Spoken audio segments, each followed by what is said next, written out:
Olá, meu nome é André Bianco e esse é o primeiro tutorial da Oficina de Fotografia e Vídeos Científicos da Universidade Federal de São Paulo.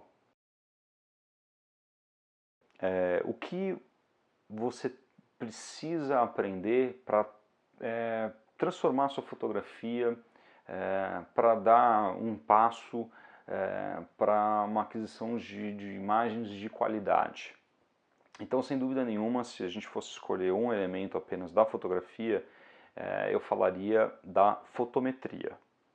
Bom, para começar, então, nós temos que pegar uma câmera como essa, uma câmera chamada DSLR, que tem como uma das grandes características a capacidade de objetivas intercambiáveis, né? Então, isso aqui é uma objetiva, aqui dentro tem um conjunto de lentes, por isso que a gente vai, a partir de agora, chamar essa peça, né, de objetiva. Muito bem, ela encaixa aqui na baioneta da câmera DSLR, de modo que vocês podem perceber que nós temos uma grande variedade de lentes e essa variedade permite com que o fotógrafo ele consiga imagens de diferentes naturezas, né, de diferentes desafios. Então eu terei imagens distantes, nas quais eu posso usar uma teleobjetiva. Por exemplo, quando eu estou na natureza e vou fotografar um animal perigoso, que eu não posso me aproximar, ou que fica numa região de difícil acesso, como a copa de uma árvore, eu tenho que usar a teleobjetiva, não tenho outra alternativa. Ou, enfim, só para citar dois exemplos, uma grande angular, uma lente que, uma objetiva, né, que tem um grande espectro, um grande ângulo de captação de imagem. Muito bem, e essas câmeras DSLR, elas têm então a possibilidade de controlar a entrada de luz que vai atingir o seu sensor. E o controle, né, a medida dessa entrada de luz, nós chamamos de fotometria. Para que você possa fazer isso, é muito simples.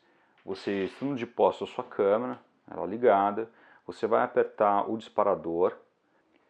Então, se você apertar ele até o final, você vai ouvir um barulho de disparo.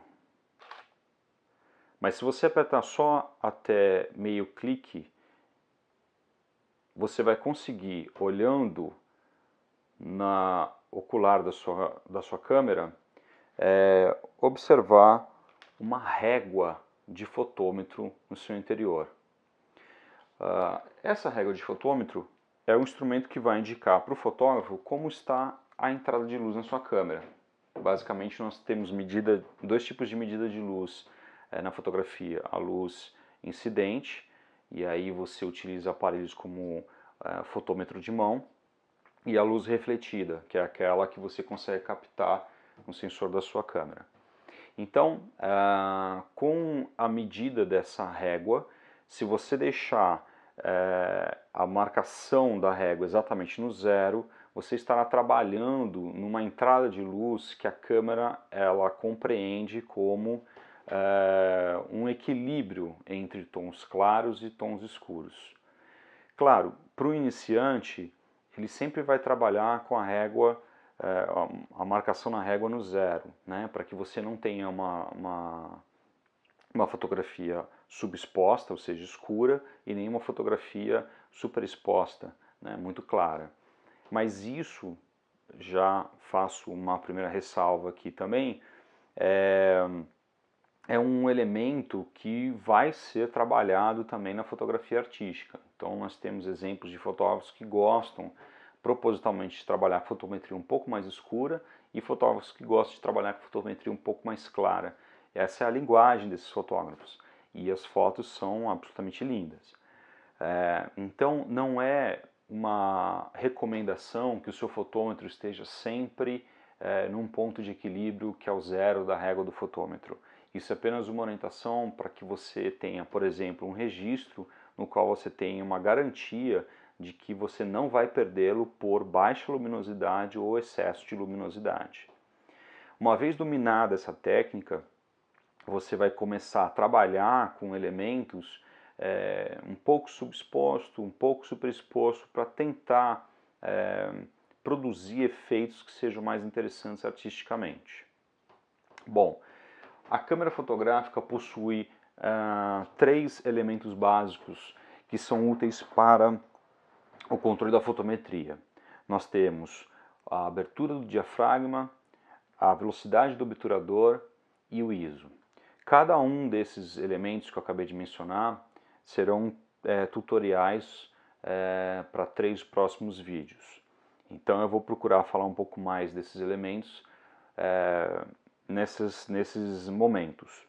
E agora então eu termino apenas recomendando alguns fotógrafos para que vocês possam segui-los no Instagram ou procurar o seu site, para que vocês analisem suas fotografias, vejam como eles trabalham a exposição de luz nas suas fotos.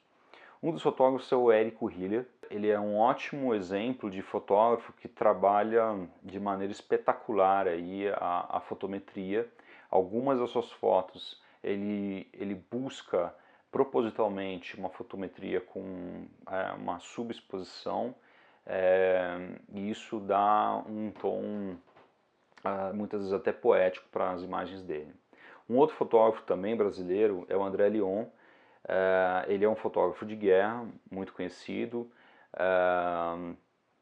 e premiado, e ele tem alguns trabalhos nos quais ele altera bastante o seu uso da fotometria. Então, com fotos subexpostas, fotos superexpostas, é muito interessante acompanhar o trabalho dele. O André Lion, especificamente, ele tem um trabalho muito difícil, né? Porque ele está numa situação de extremo perigo, né? A fotografia de guerra, mas ele não se restringe a isso, ele tem outros tipos de trabalho também de fotojornalismo. E ao mesmo tempo que ele está ali nessa situação extremamente difícil, ele tem que controlar todos os elementos da sua câmera e produzir uma imagem com um teor artístico também do agrado dele. Então ficam aí essas 2 dicas para aprofundar. Eu também vou colocar abaixo da descrição desse vídeo alguns links de outros vídeos para que vocês possam entrar e assistir alguns detalhes adicionais sobre fotometria. Então aguardo vocês para o nosso próximo vídeo.